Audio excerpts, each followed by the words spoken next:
Merci.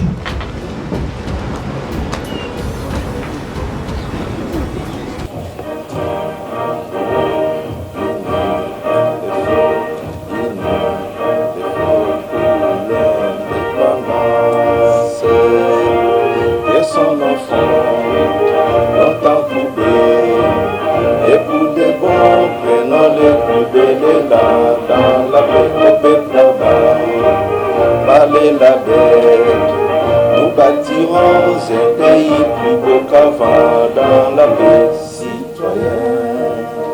Anthony, il n'est sacré de votre solidarité. Fièrement saluer la manière de votre souveraineté. Don béni. Nous nous sommes retrouvés avec la société civile qui a accompagné le processus de la révisitation des contrats chinois. Comme vous le savez, quand l'inspection générale des finances a produit ses rapports sur l'évaluation des contrats chinois, la société civile s'en est appropriée et a participé pratiquement à beaucoup d'étapes en ce qui concerne la révisitation. Comme un mémorandum d'attente venait d'être signé, donc il était de notre devoir de revenir avec la société civile pour donner les grands points de ces mémorandums d'attente. Globalement, comme ça a été dit, et comme son Excellence, Monsieur le Président de la République, chef de l'État, l'avait déjà annoncé, la République démocratique du Congo va bénéficier de 7 milliards de dollars américains en investissement d'infrastructures, ce qui permettra un désenclavement total de beaucoup de provinces dans notre pays. Et ces 7 milliards de dollars américains sera débloqué en concurrence de 324 millions obligatoires chaque année.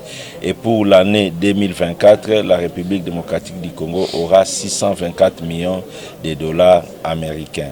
Et ces montants d'infrastructures pourra varier suivant le cours des minéraux, parce que si le cours des minéraux augmente, le montant en infrastructure va être au-delà de 324 millions.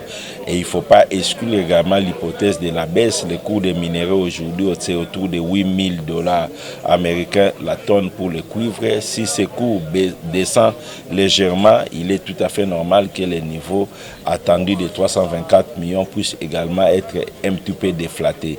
Mais les projections sont de telle manière que ce montant ira en augmentant. Nous attendons de la société civile un partenaire du gouvernement, un partenaire de l'inspection générale des finances d'accompagner au fait la communication de cet avenant, parce que la société civile devait tout d'abord comprendre à quelle conclusion on est arrivé sur les points importants, sur les infrastructures, sur la répartition des responsabilités au sein de ces communes, sur la répartition des parts, sur la question des barrages de Boussanga qui a généré la création de la société Sikohydro. Toutes ces questions, on devait vraiment en discuter avec la société civile, donner les conclusions auxquelles on est arrivé pour que la société civile accompagne le gouvernement dans cette communication. Vous savez, la société civile est avec la population. S'ils comprennent, elle ne comprend pas au fait les contenus de l'accord, il est très difficile qu'à leur tour, ils puissent en expliquer à la population. Voilà pourquoi nous avions fait cet exercice.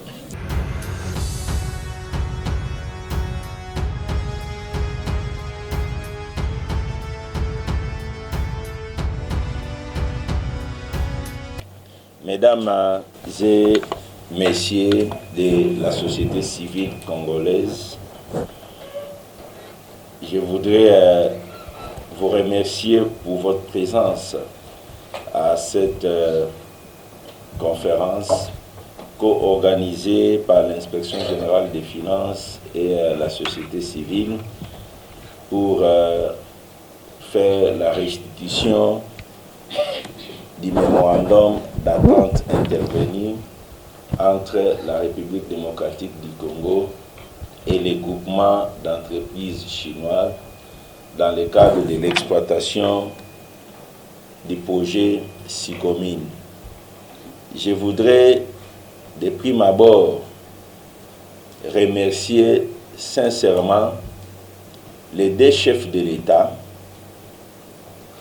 le président de la République démocratique du Congo, son Excellence Félix Antoine Tshisekedi Tshilombo, et le président de la République de Chine pour leur implication personnelle pour que ces négociations se déroulent dans les meilleures conditions possibles et que nous puissions arriver à un accord.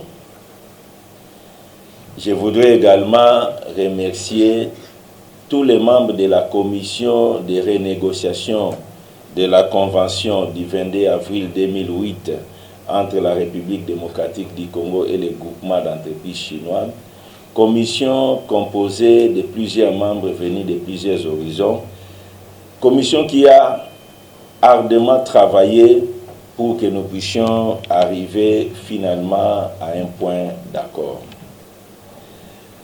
Je voudrais également remercier la société civile qui a toujours été avec le peuple congolais et qui a participé aussi à ces travaux de révisitation de la convention dite contrat chinois.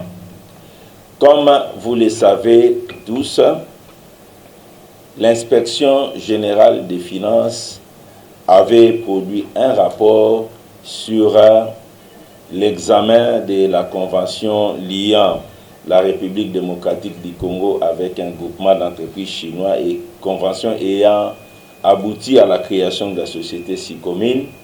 L'inspection générale des finances avait estimé le 15 avril 2023 que la répartition des gains issus de la SICOMIN était inégale et qu'il y avait nécessité de discuter avec la partie chinoise pour rééquilibrer.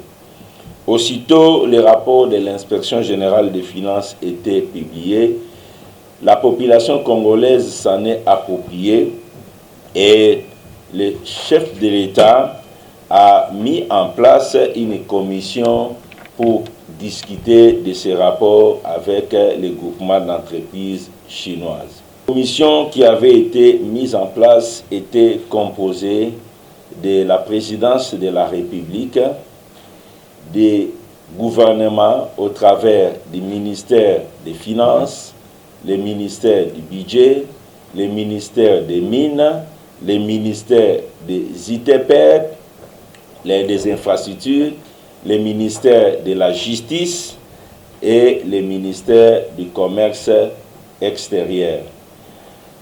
À part le gouvernement, la GECAMIN, en tant qu'entreprise du portefeuille de l'État et participant à la Convention, a pris part active à toutes ces négociations, accompagnée de l'inspection générale des finances, de l'agence de suivi du projet chinois et d'autres services qui étaient intéressés. Au total, nous étions dans une commission de près de 120 personnes du côté de la République démocratique du Congo, y compris dans ces 120 les membres de la société civile. Et comme vous le savez, on ne peut pas négocier à 120. Vers la fin, il a été créé un comité stratégique qui devait parachever les négociations avec la partie chinoise, et ce comité stratégique était composé de la présidence de la République, du ministère des Finances, du ministère des Mines, du ministère des ITP, le ministère des Budgets, l'inspection générale des finances, la GECAMIN et l'agence de suivi des projets chinois. Je voudrais à ce jour me livrer à l'exercice de vous donner brièvement les conclusions auxquelles les deux parties sont arrivées après près de 9 mois de négociations et plus de 30 réunions de discussions, réunions allant même au-delà de 10 heures de temps de travail. Les deux parties ont réussi à signer le 19 janvier 2024 un mémorandum d'attente mettant fin aux négociations et relevant les points d'accord. C'est ce mémorandum d'attente qui est coulé sous forme d'avenant signé entre la République démocratique du Congo, représentée par les ministères de la Justice, les ministères des Finances, les ministères des Mines, les ministères des ITPR et les ministères des Budgets, d'autre part, et les groupements d'entreprises chinoises appelés GEC. Le contenu de ce mémorandum d'entente, nous pouvons retenir 5 points essentiels. Le premier point, c'est le niveau d'investissement en infrastructure. Les deux parties sont arrivées à la conclusion que les gains qui proviendra de l'exploitation du projet commun appelé SICOMIN, ces gains devra financer les infrastructures en République démocratique du Congo en termes de routes nationales à concurrence de 7 milliards de dollars américains. Et ces 7 milliards de dollars américains sera débloqué à concurrence de 324 millions de dollars chaque année. Et pour l'exercice 2024, le montant est porté à 624 millions de dollars. Ce niveau d'investissement pourra varier parce que le prix de référence dans les négociations est de 8 000 dollars américains la tonne pour le cuivre. Donc ce niveau d'investissement, le montant de 324, pourra aller de la hausse lorsque le prix du cuivre augmente et ça pourrait légèrement baisser lorsque le prix du cuivre baisse. Mais ce qui est important, les deux parties se sont accordées sur les 324 millions de dollars obligatoires par an pour financer les routes en République démocratique du Congo et qu'en total, nous puissions atteindre 7 milliards de dollars américains de routes provenant de l'exploitation de la SICOMIN. Deuxième élément, le plus important que je voulais donner à la société civile, c'est que les deux parties se sont convenus que les barrages de Boussanga, qui a fait l'objet de la constitution de la société Sicohydro, ces barrages sera désormais conjointement gérés entre la République démocratique du Congo et les groupements d'entreprises chinoises. Comme vous le savez, avant, la République démocratique du Congo n'était pas représentée dans la gestion de ces barrages. Donc les deux parties se sont mis d'accord que désormais la République démocratique du Congo détiendra 40% d'actions dans la gestion de ces barrages et les groupements d'entreprises chinoises détiendra 60%. Les 40% reconnus à la République démocratique du Congo va constituer une minorité de blocage en ce qui concerne les décisions des conseils d'administration. Et l'autre élément le plus important à souligner, c'est que les deux parties se sont mis d'accord pour responsabiliser la partie congolaise dans la gestion des SICOMIN. Comme vous le savez, par avant, les rapports avaient décrié l'absence de l'implication de la République démocratique du Congo dans la gestion financière et commerciale, aussi technique des SICOMIN, mais les deux parties se sont mis d'accord pour renforcer la présence de la partie congolaise dans la gestion financière, dans la gestion technique et la gestion commerciale du projet SICOMIN. L'élément suivant, c'est en rapport avec la répartition des actions au sein des SICOMIN. Comme vous le savez, la répartition avant les négociations était de 68% pour les groupements d'entreprises chinoises et 32% pour la République démocratique du Congo. Après des âpres négociations autour de la question, les deux parties se sont convenues de maintenir cette répartition, mais de compenser la République démocratique du Congo par le paiement par 6 communes des royalties à la hauteur de 1,2% du chiffre d'affaires chaque année pour compenser la partie République démocratique du Congo. Un dernier élément que je voulais mettre à votre disposition, c'est que les deux parties se sont convenus que désormais la GECAMINE va commercialiser 32% de la production de 6 communes et la partie GEC, groupement d'entreprises chinois, devra commercialiser 68% de la production des 6 communes. En réalité, ce qui va se passer, c'est que entre les deux parties, celui qui trouvera le meilleur prix, c'est celui qui va dominer et la production totale à 100% sera vendue au prix le plus offrant que l'une des parties aura présenté. Voilà, mesdames et messieurs, brièvement, les conclusions auxquelles les deux parties sont arrivées après 9 mois de négociations. Je voulais vous rassurer, comme dans toutes les négociations, les choses n'ont pas été faciles, mais fort de l'amplification de la coopération entre les deux pays, la Chine et la République démocratique du Congo, amplification de la coopération manifestée notamment par la visite de son Excellence, Monsieur le Président de la République, chef de l'État en Chine, il était nécessaire que nous puissions arriver à un accord. Et nous pensons aujourd'hui que l'accord auquel les deux parties sont arrivées sont avantageux pour les deux parties. C'est un accord gagnant-gagnant. Voilà brièvement ce que je voulais vous dire aujourd'hui et nous sommes là pour répondre à certaines préoccupations qui peuvent découler de cette communication. Merci.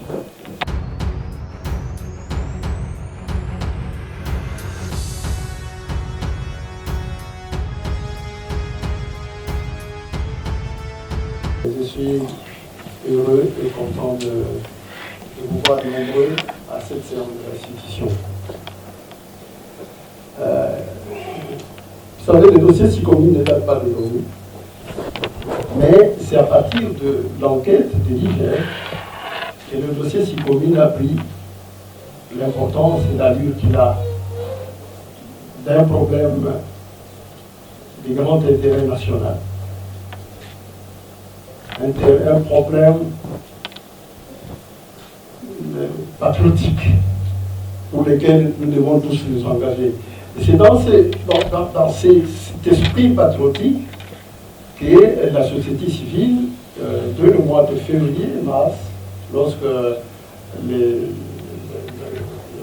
rapport de l'ODEF a été rendu public, et la société civile, tout de suite, a voulu jouer son rôle, c'est-à-dire d'appuyer ce travail, d'appuyer les résultats de ces rapports, de cette enquête, très importante. Et dès le départ, nous avons commencé donc à appuyer l'IGF. Nous étions allés même très loin. À l'époque, lors de notre point de presse, je pense du mois de février ou mars, la société civile est allée jusqu'à réclamer même la nationalisation de la SICOMINE. On a dit que vous êtes allés trop loin, mais allez, la nation, les intérêts du Congo étaient en jeu. Et alors, on a fait ce travail. Peu après, une commission d'enquête a été mise en place. Vous avez suivi. Après la commission, les premiers travaux de la commission d'enquête, ils sont partis en Chine, ils sont revenus, et la commission d'enquête a continué à travailler.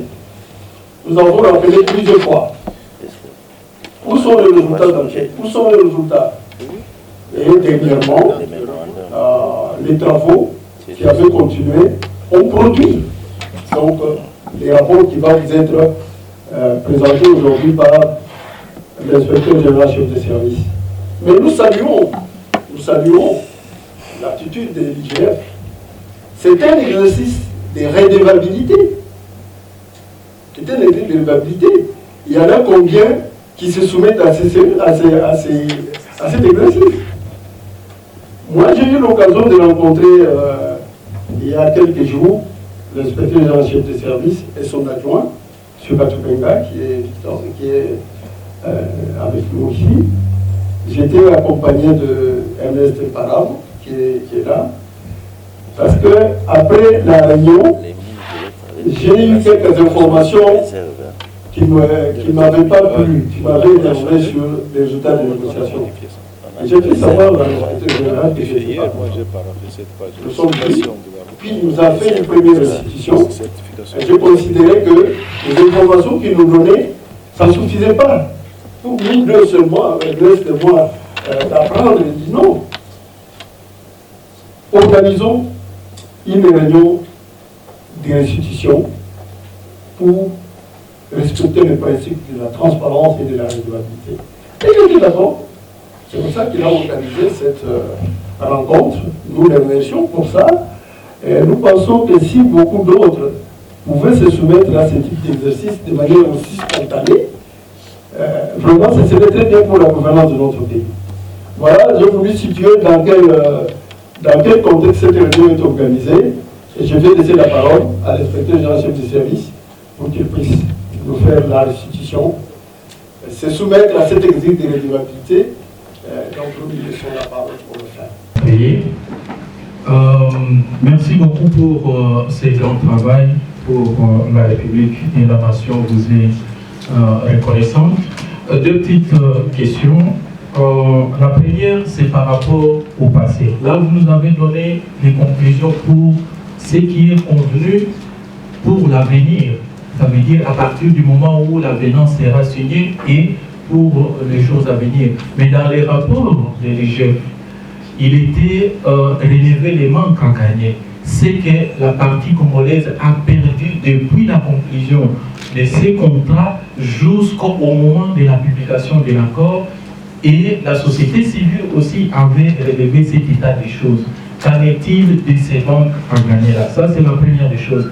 La deuxième des choses, en rapport avec Boussanga, selon les conventions de 2008, Boussanga devrait être le output, ça veut dire c'est que les infrastructures, parmi les infrastructures qui devaient sortir au bénéfice de la RDC dans le cadre de l'exploitation de la Sicomine.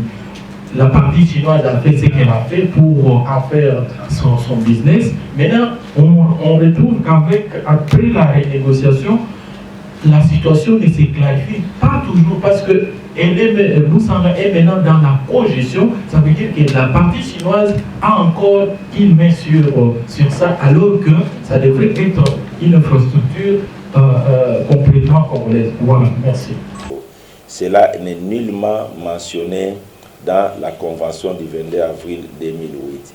Et si vous regardez l'annexe à cette convention qui a donné au fait ce qui devait être fait en termes de routes, en termes d'hôpitaux et tout, vous ne retrouverez pas les barrages de Boussanga. Les barrages de Boussanga apparaissent parce que Sicomine, en tant que société minière, avait besoin d'électricité pour fonctionner. Sans électricité, vous ne pouvez pas produire dans les mines. Et il y avait une disposition de la Convention qui disait que la République démocratique du Congo devait faciliter la fourniture d'électricité au projet.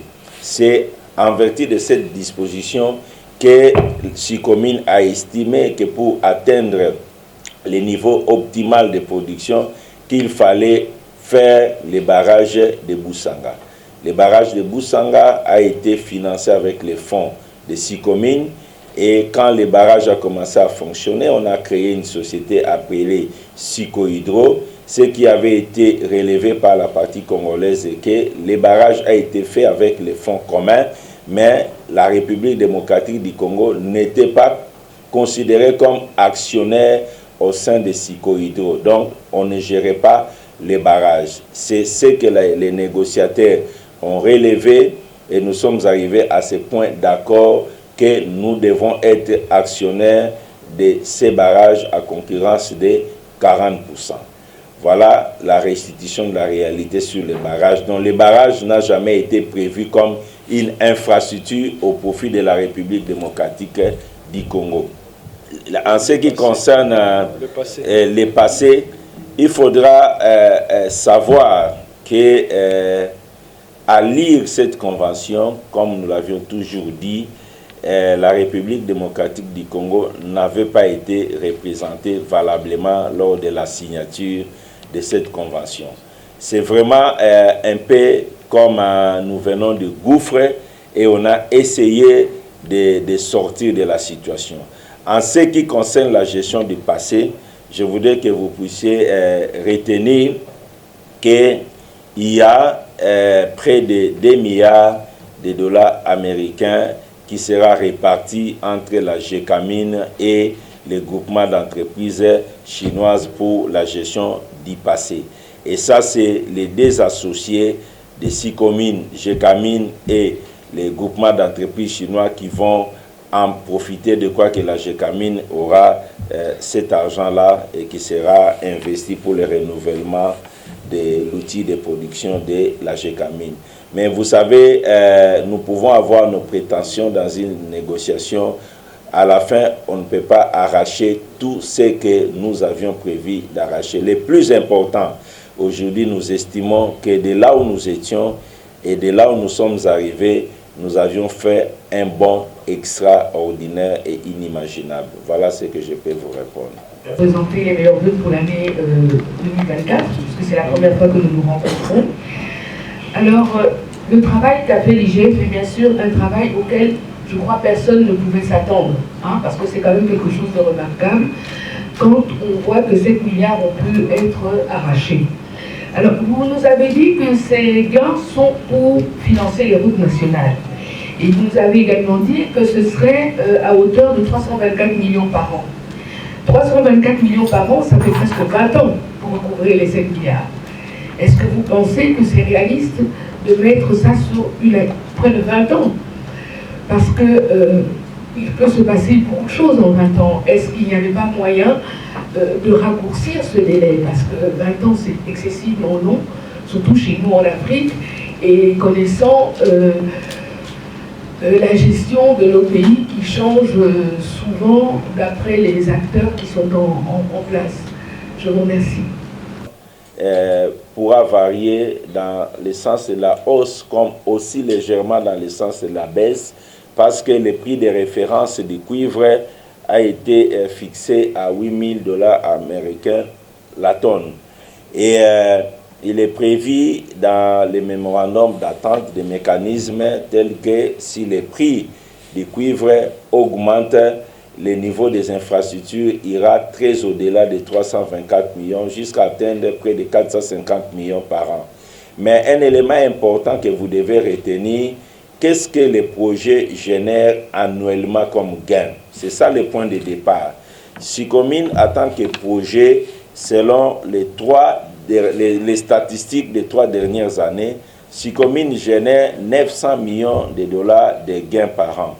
Et sur les 900 millions de dollars de gains par an, les négociateurs se sont convenus qu'on puisse prélever sur ces 900 millions de dollars 324 millions pour les infrastructures.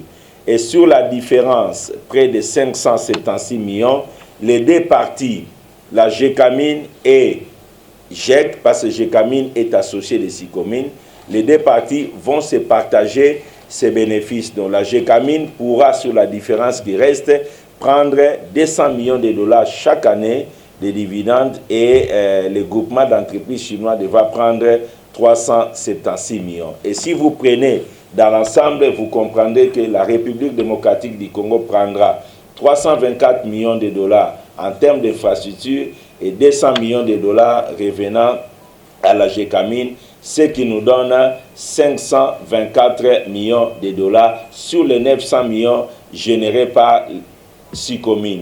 À cela, il faut ajouter que la République démocratique du Congo aura chaque année 1,2% du chiffre d'affaires comme royalty et ce montant sera versé au compte général du Trésor. Donc, nous ne pouvons pas avoir des prétentions au-delà de ça parce que SICOMIN ne génère que 900 millions de dollars par an. Les associés doivent se retrouver. Les infrastructures doivent également être tirées de ces 900 millions de dollars. Ce qui est important, c'est que la République démocratique du Congo voudra tirer de ces projets 7 milliards d'infrastructures en termes de routes. Et ces 7 milliards pourra être atteints dans 10 ans, pourra être atteint dans 8 ans, pourra même aller autour des 2. Tout dépend, parce que les 325 étant le minimum, donc tout dépend de la manière dont nous allons évoluer. Donc on s'est mis d'accord que les pays puissent bénéficier des routes à la hauteur de 7 milliards de dollars américains, donc ce n'est pas dans les 20 ans. Voilà. Merci. Vous ne parlez que de routes. Pourtant, au départ, il était question du chemin de fer, des universités. Qu'est-ce qu'il en est? C'est dans la corbeille. Deuxième question. Deuxième question. Est-ce que vous avez pensé au respect du code et du règlement minier dans vos négociations? Parce qu'il y a l'IPB, il y a des recettes qui proviennent du code minier que la SICOMIN est censée payer. Mais apparemment, sur ce point-là, c'est un peu le secret d'État. On ne sait pas trop si c'était des négociations purement politiques où on a parlé effectivement économie et mine. Merci bien. Vous aviez voulu savoir si les 7 milliards vont financer exclusivement les routes. C'est une option qui a été levée par la partie congolaise parce que vous savez, les routes constituent le début de développement de tout pays et qu'il y a nécessité aujourd'hui de désenclaver la République, toutes les provinces de la République démocratique du Congo. Les négociateurs ont voulu éviter la situation du passé où on finance une école, on finance un terrain de football, on finance ceci. On a voulu concentrer pour meilleur suivi que cet argent soit exclusivement affecté à la construction des routes nationales. J'insiste, même routes nationales. Pour permettre le suivi, il est prévu chaque année, au mois de juin, que les deux parties se retrouvent pour évaluer les routes qui ont été faites, le niveau de financement par rapport à la convention. Ce qui n'existait pas par le passé, parce qu'on a signé une convention, il y a l'agence qui faisait le suivi, mais on s'est réveillé 15 ans après pour se rendre compte que rien n'a été fait. On a mis une disposition où les deux parties vont se retrouver chaque année au mois de juillet pour évaluer, au mois de juin, pardon, pour évaluer ce qui a été fait. Et pour faciliter toutes ces choses, la République démocratique du Congo voudrait que cet argent soit affecté exclusivement aux routes nationales. En ce qui concerne votre deuxième question, c'était sur Non, je voudrais que vous sachiez que un avenant ou la convention SICOMIN, ce n'est pas une convention internationale qui a la valeur de loi et qui ne peut pas être au-dessus des lois de la République démocratique du Congo. Donc, la SICOMIN est obligée de respecter les dispositions du code minier, les dispositions de toutes les lois fiscales qui existent, parce que la convention et même l'avenant est un acte qui n'est pas au-dessus des lois de la République démocratique du Congo. Donc, tout ce que les lois de la République démocratique du Congo demandent à la SICOMIN de payer, la SICOMIN devra se soumettre et payer, parce que la convention n'est pas au-dessus des lois qui instituent les impôts, les taxes et les redevances en République démocratique du Congo. Dans le cadre de la SICOHydro, il a été aligné la société Congo Management qui représentait les intérêts de l'État à hauteur de 15%. Et cela a été longtemps décrié comme une fraude, dès lors que même les statuts de cette société n'ont jamais été retrouvés au journal officiel. Est-ce qu'il y a une lumière autour de cette question?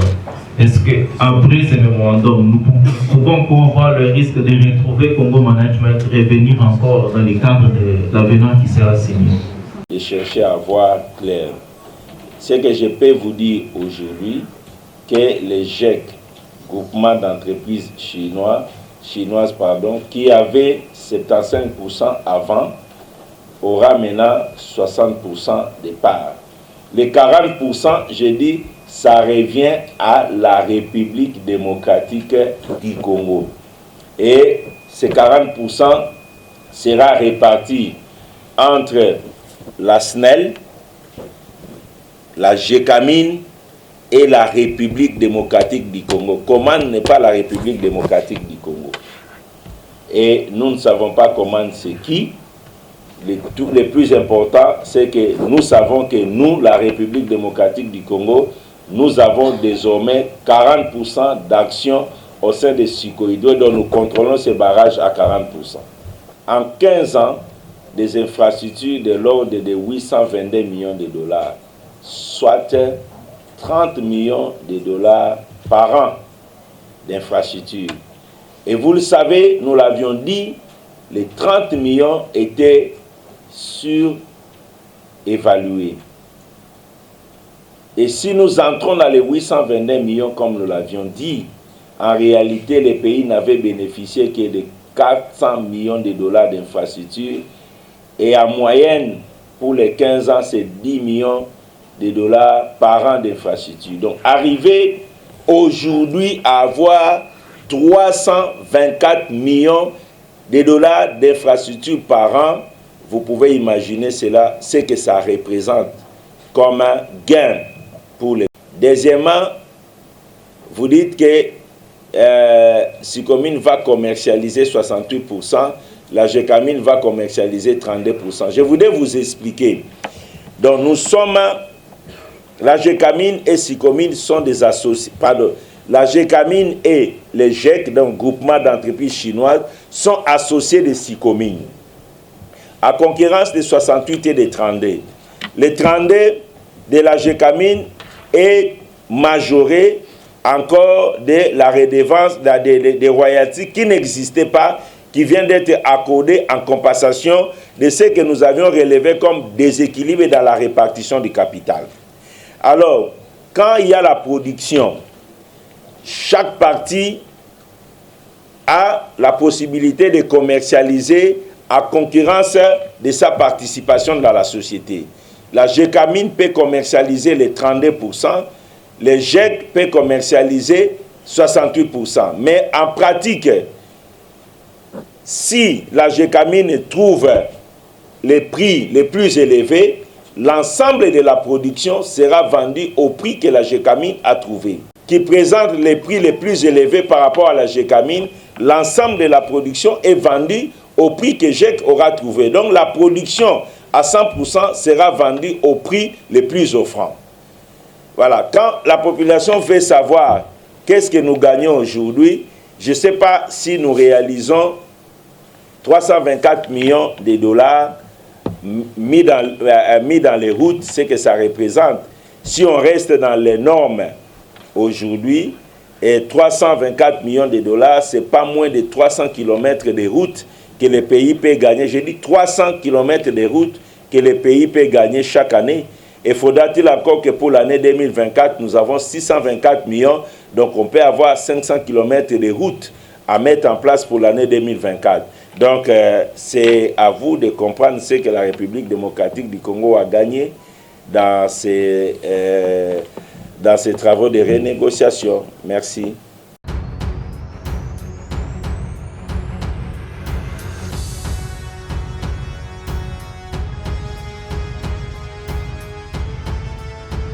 La lutte pour ces projets, on se l'est approprié depuis très longtemps. Vous savez, dès le départ, quand le rapport est sorti, nous avons fait un point de presse très très important pour réclamer, exiger que le Congo récupère ses intérêts dans ces projets. Maintenant, la négociation, c'est une négociation, comme disait l'inspecteur général tout à l'heure, c'est-à-dire qu'on gagne, on peut perdre certaines choses, et donc nous pouvons nous conclure aujourd'hui que ceci est un pas en avant, un important pas en avant. Il n'est pas dit que ce n'est pas perfectible, mais c'est un grand pas en avant. Voilà donc pour nous, quand nous revenons en arrière, c'était en 2008, hein, c'est ça? Quand nous revenons en arrière, nous pouvons dire qu'à un moment donné, on s'est arrêté pour dire non, ça ne peut pas continuer. Et en s'arrêtant, nous constatons que grâce à l'IGF, il y a un pas en avant. Il y a un grand pas en avant qui a été fait. Nous allons suivre, nous allons continuer à en parler. C'est pour cela que la première chose était de recevoir quand même la société civile, la grande société civile. Ça a été fait. Maintenant, nous allons continuer à accompagner tous les résultats obtenus pour qu'ils soient effectifs. C'est-à-dire, il y a beaucoup d'aspects. Par exemple, dans la construction de routes, il y a quelqu'un de la société civile qui appelle des normes. Nous allons suivre pour savoir si la route en question, est-ce que ça vaut 100 millions ou bien ça vaut 10 millions et où sont partis les restes. Et donc nous allons continuer à suivre la mise en œuvre.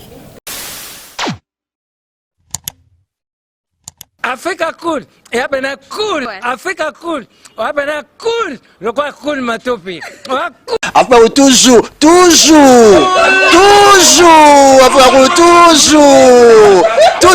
enfin, c'est bon. Et ça chaîne est bien, et puis vous êtes très rapide. Et ça très rapide, et ça chaîne mon co, bah quoi ça a bien confiance. En tout cas, nous avons na bato oyo nanu ba souscrire te bazwa. Donc, eza vraiment neti oyo balobakaki buka lelo, lamba lelo, lia lelo. Vous voulez le Congo? Pour que le Congo devienne cool, pour suivre les cool analyses, alors revenez et abonnez-vous massivement. Bobozana Moana, massivement. L'Afrique cool donne l'information en temps réel et en temps chirurgical. Si tu ne suis pas, tu as la crise cardiaque. Qu'est-ce que tu penses de l'Afrique cool? C'est pépélé. Africa Cool, c'est la destination de prédilection pour une communication optimale. Africa Cool Télévision est une chaîne qui est en train de réunir toutes les tendances. Donc les chrétiens s'y retrouvent, les païens s'y retrouvent, les politiciens s'y retrouvent, les femmes ménagères s'y retrouvent. Donc eza eloko na biso to sepela ranango yango chaque fois son aye na Kinshasa, il faut namona Africa Cool. Et au monde de chaîne oza impartial. Le rôle de Babino, vous méritez le soutien de la population ainsi que des institutions compétentes. Placer un petit mot par rapport à la récompense Oyo. Je félicite très sincèrement Africa Cool. Voilà. Je n'avais pas opéré le mauvais choix. Voilà. J'avais recommandé, je me rappelle que je disais que c'était une destination de prédilection pour une communication optimale. Africa cool, et abena cool, Africa cool, abena cool, le quoi cool matopi. Enfin, toujours,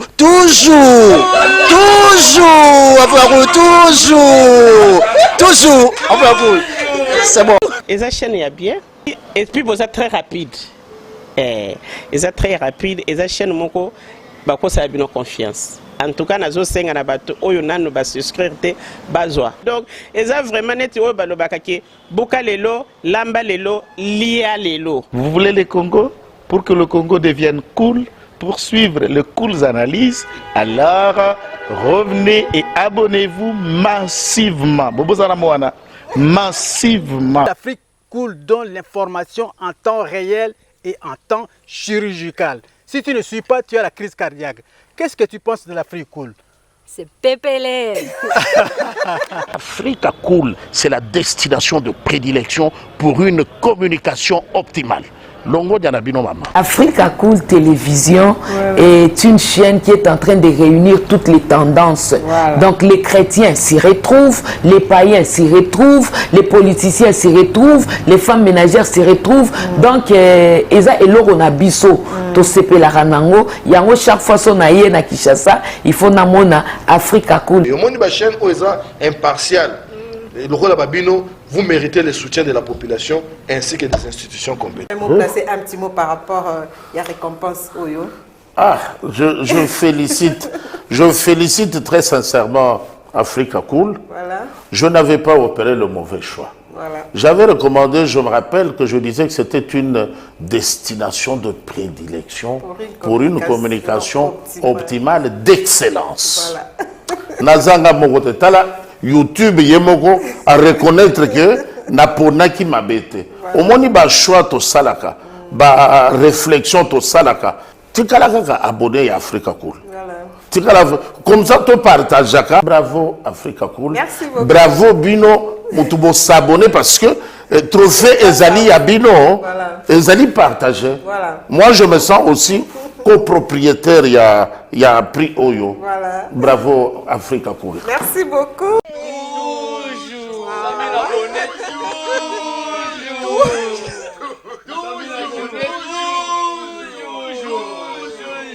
Voilà.